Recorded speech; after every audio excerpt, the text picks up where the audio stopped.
Hi and welcome. The Jaguar XJ6 was designed to replace 4 saloon car models that Jaguar was producing at the time, and was the last model that the founder of Jaguar, Sir William Lyons, was fully involved with.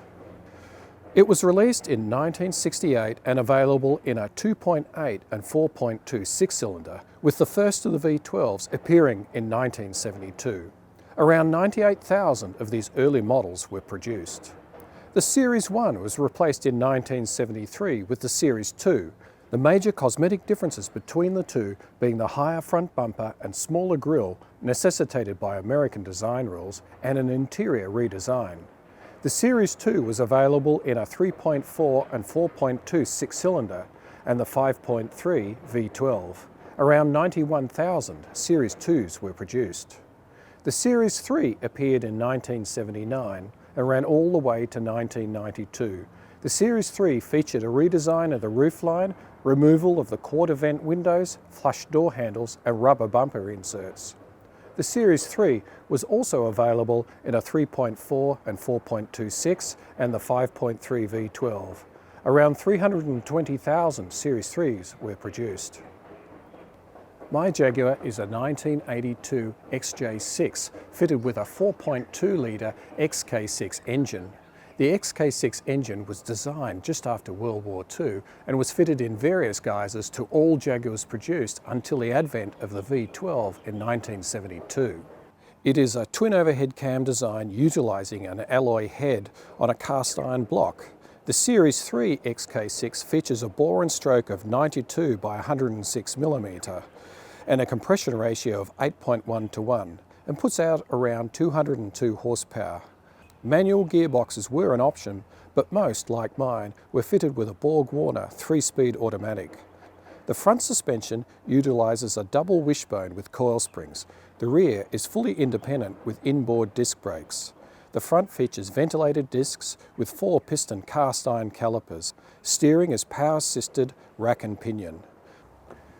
Now this is a 35-year-old car, so I wasn't expecting not to do anything to it. And I must admit, all the problems I've had with this car, and they've all been minor, the car has never let me down and stopped me on the side of the road, have all been due to age of components, not to do with build quality or the fact that it's a British car.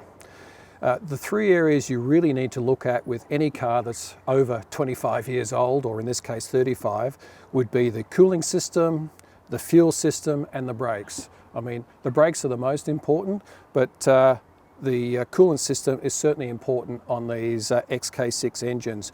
You let that fluid level go down or the engine overheat and you can easily do a head gasket very quickly. So on this car, I had to replace all the hoses, radiator hoses, the heater tap, the water pump, and also needed to get the radiator rebuilt because it was pretty clogged after 35 years of usage. So that sorted out the cooling system and it's been quite good since. Now in the fuel system, the Series 3 runs a Lucas Bosch fuel injection system, which is actually the modules located in the boot, which means that there's high pressure fuel in the engine bay and you certainly don't want a perished hose to burst. It could lead to disastrous consequences. So I replaced all the hoses under the engine bay here, the pressure regulator as well I replaced because I didn't know the condition of it, so I just replaced it as a matter of course. And I also replaced the fuel pump because the one in it was a little bit noisy and I thought it was probably likely to fail. And also obviously the fuel filter, and there are also pre-filters located in the bottom of the tanks which had also perished a little bit and had some holes in them. So I replaced those and also flushed out the 2 fuel tanks. Yes, this car does have 2 fuel tanks. And if you've driven an XJ6 for any period of time, you'll know why. It requires a lot of petrol. The other area that needed looking at was, of course, the braking system.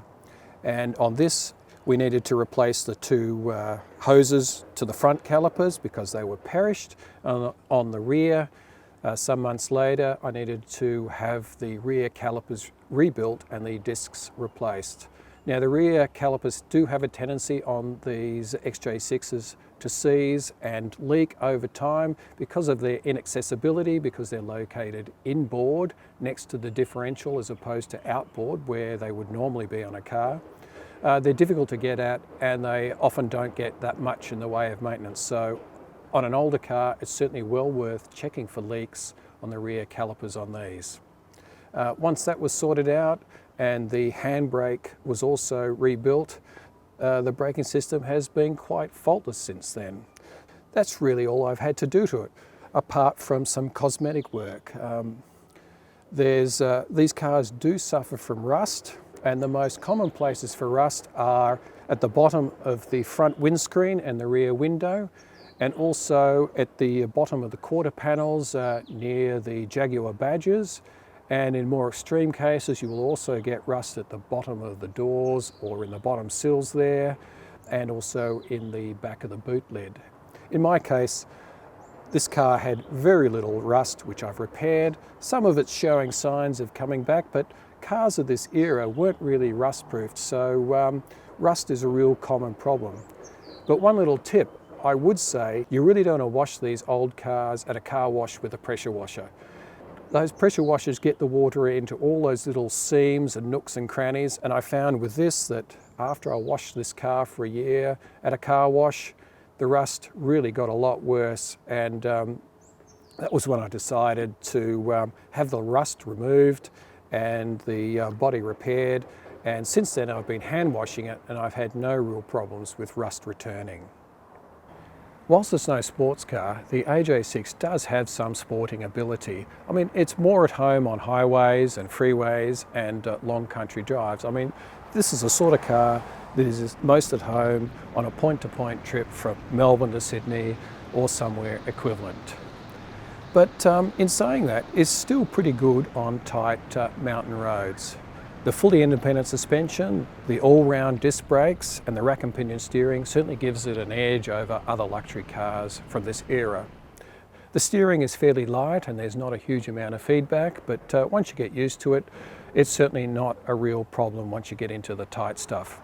Now the brakes, you will find though that it does require much heavier pedal pressure than a modern car, and that's more typical of the brake pedal, I suppose, weight of the era rather than the quality of the brakes, because it does have, as I said, power-assisted disc brakes all round, and I think you will find that most cars of this era had fairly heavy pedal required to operate the brakes.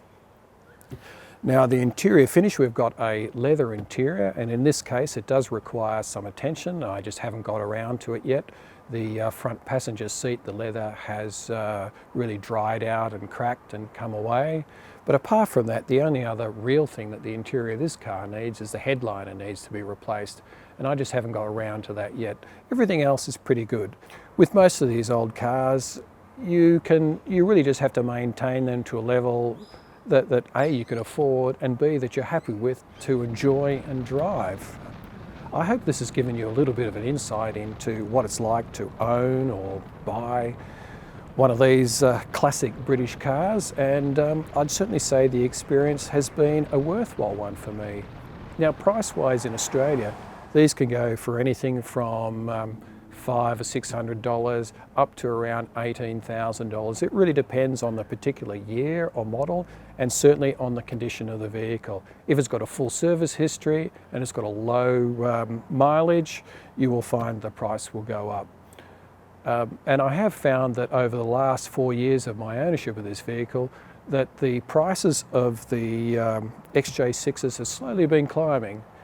When I picked this up, they were really inexpensive, but it's obviously just hit that cusp of where it's starting to become recognised as having a bit of collector value. Whether that's because the prices of all the other classic Jaguars has gone up, which I suspect probably is the case, or whether it's just that there is now an interest in these vehicles, I don't know. But certainly they're plentiful and they're quite easy to get hold of. You just need to do your homework to make sure that you're not buying a lemon, and you should be okay. I think that's about it. I hope you got something out of this. I'll see you next time.